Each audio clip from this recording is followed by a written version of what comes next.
for the two numbers, and then you're trying to you have a wide range of multiples that fall in this box, but you're just trying to find the lowest. So I will give a very quick example. If you have like 2 and 3, so basically you're trying to find what is the lowest common multiple for these two numbers. Like these two numbers will give you 6. They're also multiples for 12. They're also multiples for 24. They're also multiples for 18, and this kind of numbers. But then you're just trying to look for which of them is the lowest, basically. And then in this case, this will be like 6. But then when the numbers are getting really big, it gets really really very difficult to tell what the lowest common multiple is. And so because of this, we will actually find, like, we'll kind of define a very very simple way to find the lowest common multiple for very very large, for quite large numbers. So yeah. So so in this class, basically we will also apply the highest common factor method, but then there's just a little twist that makes it extreme, just a bit different from what we did in the other class. So the first thing we do, like in the second method of the highest common factors, is we basically break down the numbers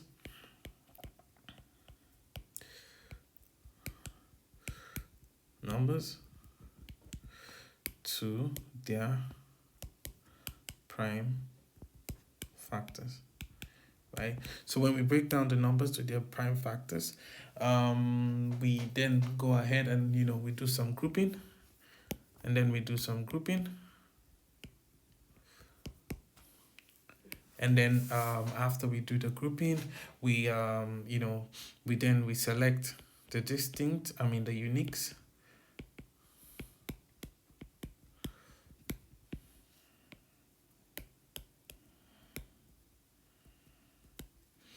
And then multiply, right?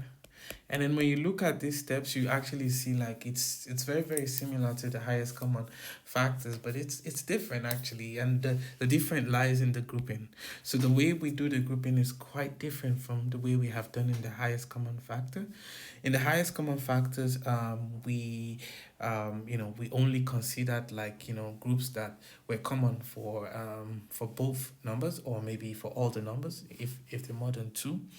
But in this case, we, consider the group, and then we also consider the numbers that stand alone.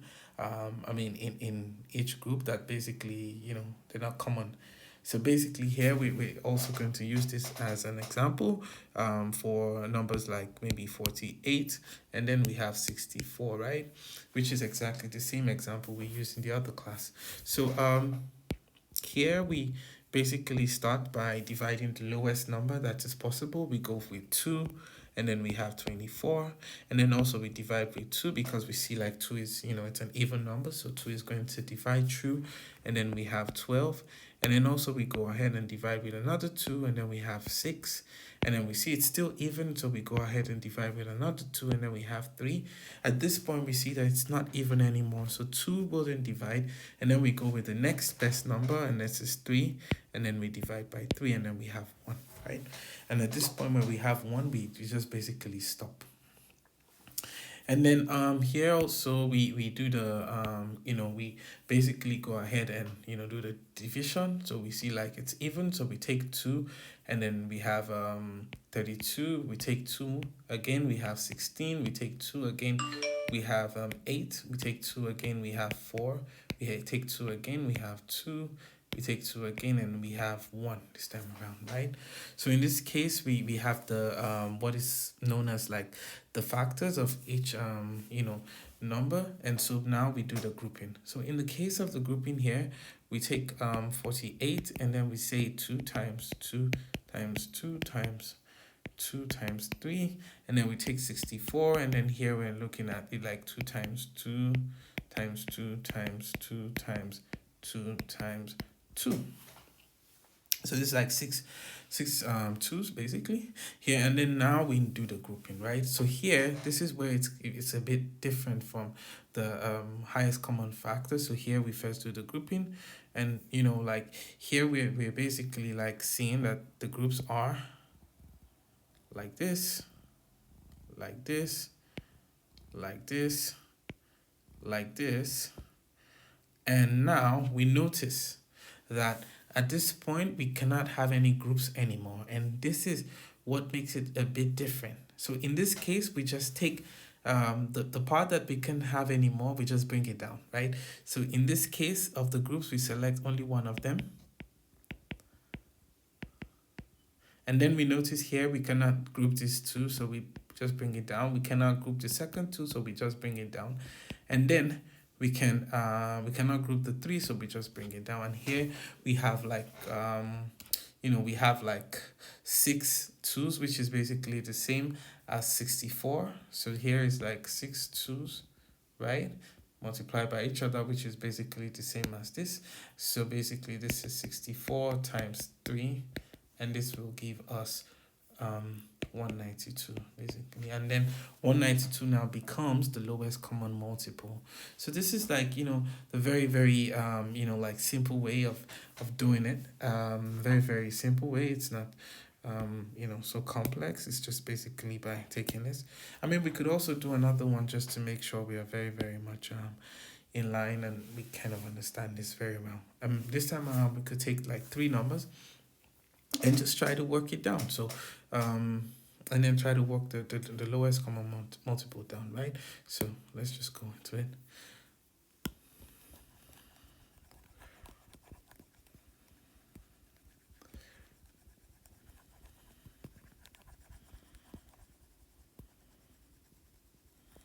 So I mean, in the case of 3 numbers, it's just very much the same method. What we do in the case of 3 numbers is just this time around we're basically like like just doing the prime numbers for, I mean, the breakdown of the number of the factors for each of the numbers, and then we just look at the groups through.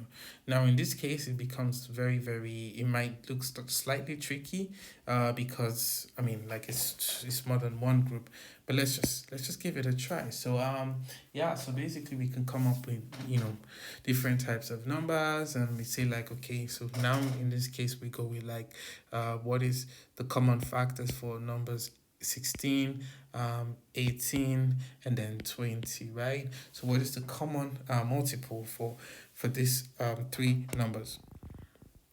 And then we just do the same thing that we did. We do it for the 3 numbers. And so we have 2 in here because it's even. So here we have 2 in here, and then we have like 8. We take another 2 here, we have 4. We take another 2 here, we have 2.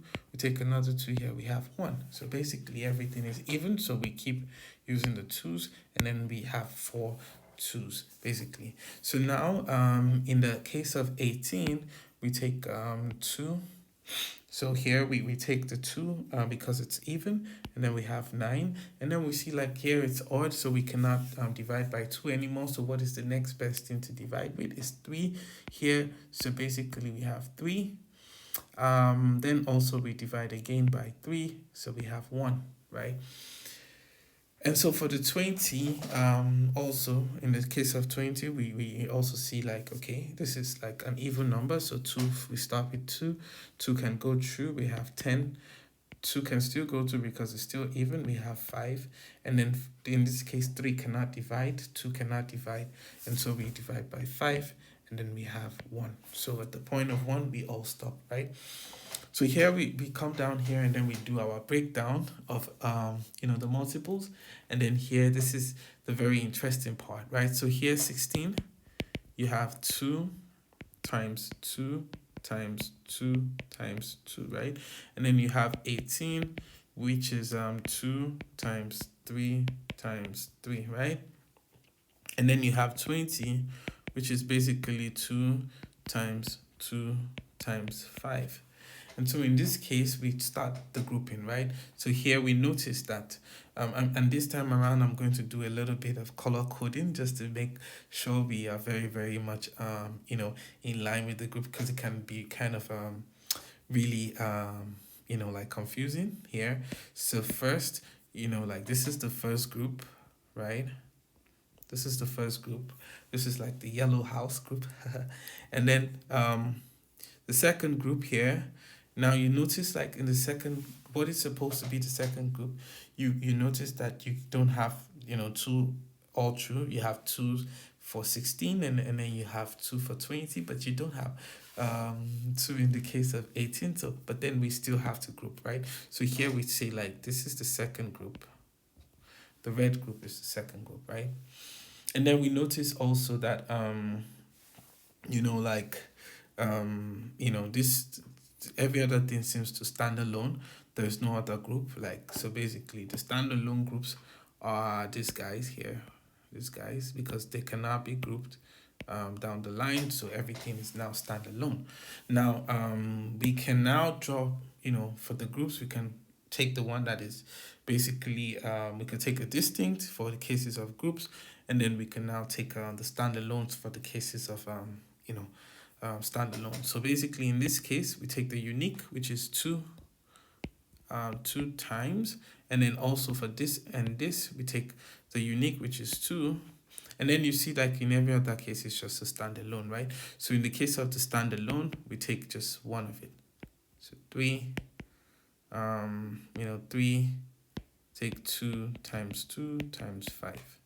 And so in this case now you have like quite a complex, kind of similar kind of complex stuff, and then you basically just multiply in bits and pieces, and then you come to your answer, right? So here you have 20, and then you have 9, and then you have 4, right? So here you have 36 times 20, and then you have 720, which is your answer, right?